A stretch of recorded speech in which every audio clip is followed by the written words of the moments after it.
Today we're going to talk about names, particularly fashions in names, the kind of names famous people use for their children. You've been looking into this recently, haven't you, Finn? I have indeed, and it's a fascinating topic. The US leads here with new names, and we in Britain follow sometimes, but we tend to go for the more traditional names. So, the big trend is using nouns as names. Nouns? What sort of nouns? Well, they can be abstract qualities like honour or passion. There's a long tradition of this kind of name, like faith or charity, which used to be common names. A new name is haven, that's growing in popularity. And similar names like shelter, harbour and bay also convey feelings of safety and warmth. I suppose passion is used to mean extreme enthusiasm nowadays. And people use the word a lot, so maybe it's a good choice for a modern name. Haven has a nice safe feel to it. Okay, then there are names which come from nature or animals. Although with some of these, it's hard to know whether they come from nature or a surname. That's another trend. Here we have frost, wolf, fox, bear, for boys of course, and a new name, ridge. Ridge? Like a mountain ridge? The top of a mountain range? Yes, weird, huh? It's seen as a tough, outdoorsy name for a boy. Okay, then there are musical names. Harmony and melody have been around for ages, but lyric is a new one. Lyric? Wow. Yes, it came in at number 325 in the US a couple of years ago.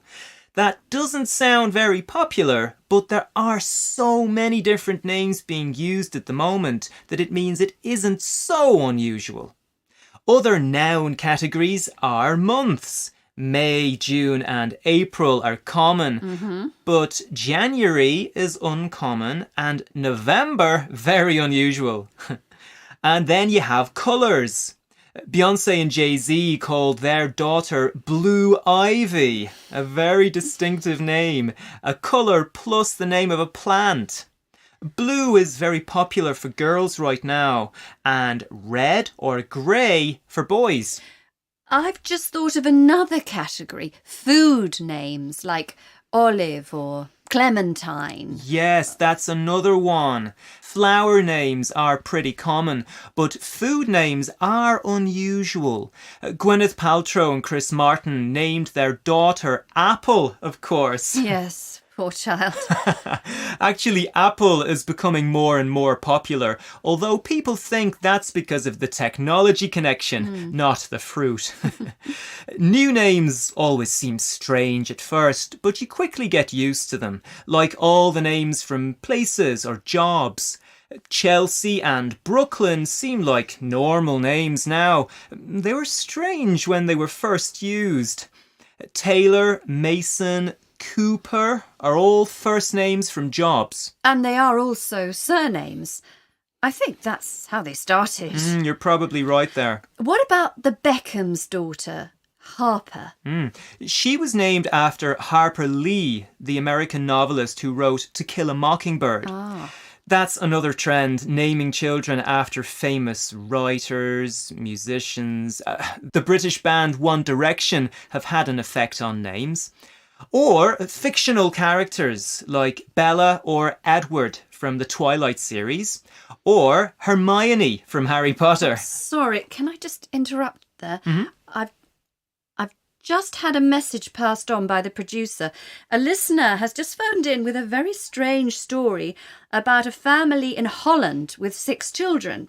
Their names are all anagrams of the letters A, E, L and X. Ah, yes, I've heard about this.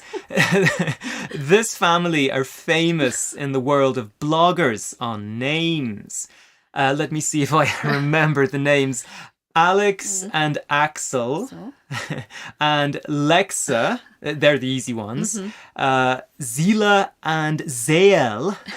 And the last one is Zeal.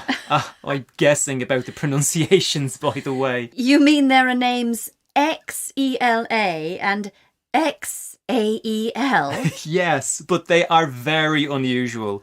I think the Dutch family are stopping at 6 children, but there are about 18 more possible anagrams they could use. Oh, you're kidding. All seem horrible to me, but all are possible names. This is similar to another trend of giving children names all starting with the same letter, like the Kardashian family, all beginning with K, Kim, Courtney, and so on. The Kardashians have had enough publicity. Let's not talk about them. What about your name, Finn? That sounds like a good Irish name. Oh, yes. This recording was brought to you by the British Council. To find others like it, visit www.britishcouncil.org/Learn English Teens.